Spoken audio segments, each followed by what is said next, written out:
Hey guys, Luna popping in.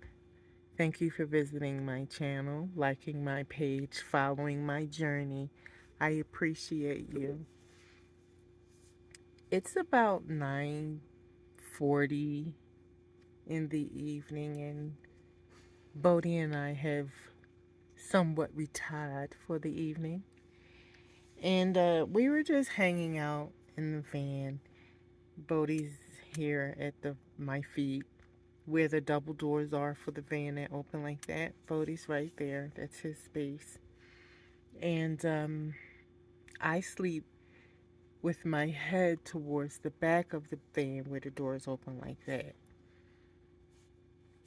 Now, I had just one door in the rear propped open, and I kind of wedge it to keep it just maybe open a foot, not all the way, so I can just get a little air. And I have a fan right there to try to cool off the fan. And I had the middle doors open as well. No fan, but the doors open. Bodhi's there. He's relaxing, and I'm sitting here eating my dessert. And then we hear this really creepy, screechy type sound that didn't sound human or animal like either, or no animal I've ever heard. And pardon me, Bodhi's hair is everywhere. And it made Bodhi bark and come to attention. And I said, okay, so you heard that too. And he wasn't a fan. And then he sat down, ears up and turned turned forward. So this way his ears are listening to me. That way the ears are listening. He's listening to what's in front in the direction where we both obviously heard the sound. It creeped me out. I'm just going to say it. It creeped me out. This is my first time being uncomfortable while being on the road. And I won't say fearful because I'm not fearful. I shut the doors. It's going to go down. I'm going to go down swinging if I go down. That's for damn sure. I am well equipped to fight several things in here or out here or wherever need be. I am not a fool. I, why Bodhi distracts them to a point for me to get my hands on something else. I have several things in here that can cause bodily harm. Or how I like to put it, protect myself at any cost because I will. And so we're in the van with the doors shut and locked, and it's hot. That's why I had the doors open to try to get the cross breeze going because it was so hot today. It went up to 95, 94, 95 today here in Flagstaff. And it hasn't cooled. The van is hot. I keep the doors open so it won't get stifling hot. And I keep the back door and the side door hoping for a cross breeze, right? And it just really started cooling off around 9. And I have to shut the doors up because I heard a sound that just has creeped me out. I heard a verbal sound coming from a being, something alive, whether it was an animal or what. I mean, it wasn't a human. It wasn't a human sound. And if it was an animal, I've never heard, but I'm a city girl. So, hell, as far as I know, that could have been a little. No, it wasn't. Because Bodhi was on alert. I can't pass this off as much as I would like to. I can't just I can't just pass it off like it didn't bother me, or because again, I'm not afraid, but I'm cautious. I think that's probably the safest word to use, is that I'm cautious. And I'm hot though.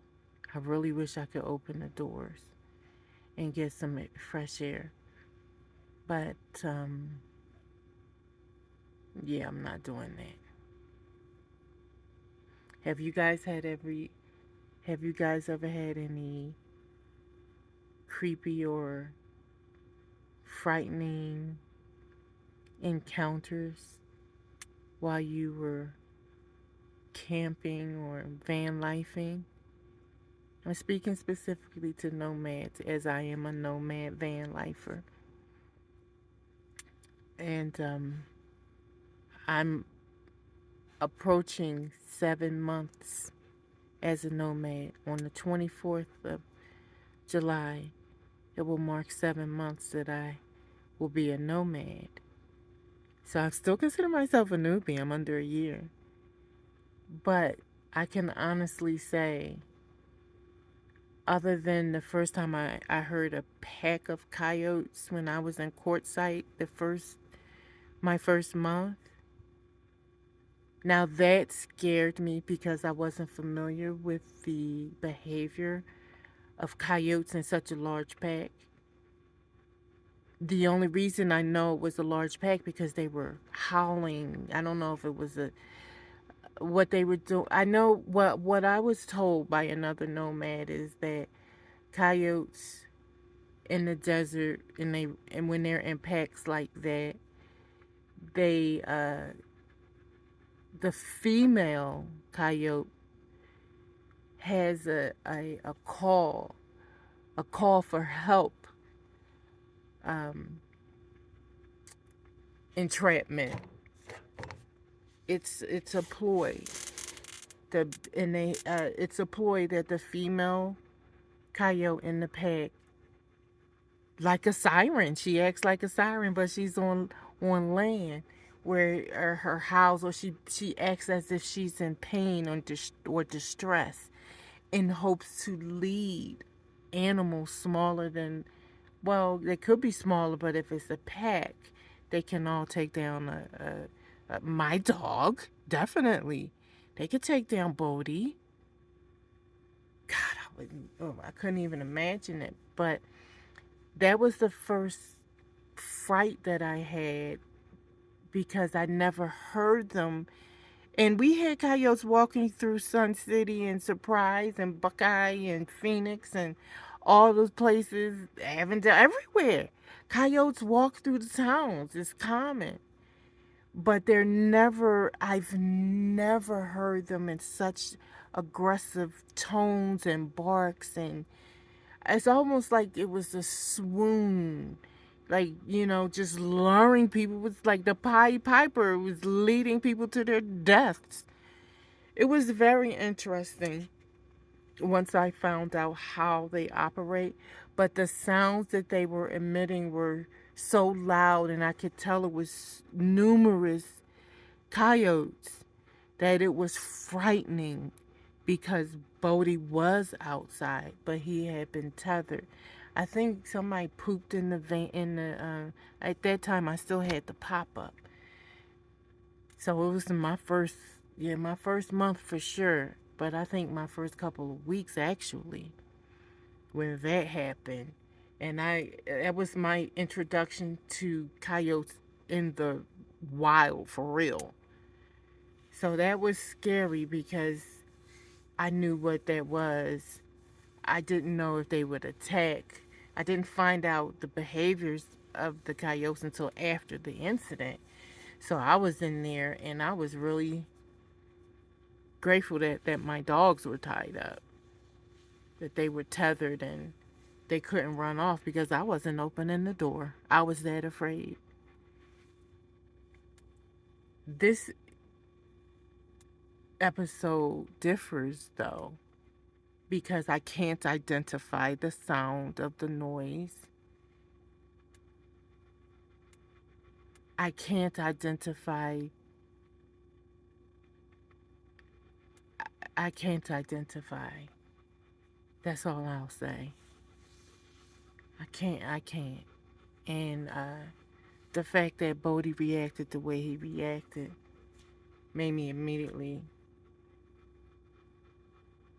feel the need to. Self preservation kicked in immediately. All right, well we got to do this. Okay, let's get this together and put all your ducks in a row. So if I got to, oh, that's what I'm dealing with. This is what I'm choosing. Oh, that's what I'm dealing with. So this will handle you. I got a variety of protection methods, and I am not afraid to use it. I would hate that I have to, though, so I don't want to speak anything into existence. I would hate to have to use anything, but it's awesome to know that if I had to, we can do this. Has anybody else ever had an instance that they were afraid while on the road? I'd love to hear. Luna out.